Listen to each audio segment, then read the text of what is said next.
খৰচমুখী ধাৰাবাহিকখনৰ আজি নিশা আহিবলগীয়া এপিছডৰ প্ৰম' মুকলি হৈছে। আজিৰ প্ৰমৰ প্ৰথম ভাগত আমি দেখিবলৈ পাইছোঁ অনুস্মিতাই কৈ আছিল বৰ্তমান সময়ে আমাৰ লগত অলপ খেল খেলিছে, কিন্তু পৰিবা সঁচা মৰমৰ কেতিয়াও পৰাজয় নহয়, বিশ্বাস ৰাখা। তাৰপিছত আমি প্ৰমত দেখিবলৈ পাইছোঁ সোণে কৈ আছিল উপায় নাই কাৰণে মই তোমাক পত্নী বুলি স্বীকাৰ কৰিছোঁ, এইখন ঘৰত স্থান দিছোঁ।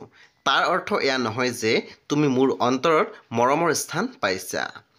তাৰপিছত আমি প্ৰমত দেখিবলৈ পাইছোঁ অনুস্মিতাই কৈ আছিল মই ভাবিছিলোঁ সোণদাই তোমাক বহুত ভাল পায়, তোমাক সন্মান কৰে, কিন্তু যি দেখিলোঁ সেয়াটো মোৰ ভবাৰ বিপৰীত।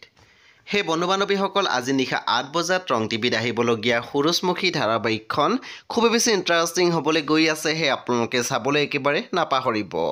পৰৱৰ্তী আপডেটৰ বাবে আপোনালোকে মোৰ চেনেলটো ছাবস্ক্ৰাইব কৰি কাষত থকা বেল আইকন টিপি দিবলৈ একেবাৰে নাপাহৰিব। আৰু প্লিজ আপোনালোকে মোৰ ভিডিঅ' এটা লাইক কৰি দিব।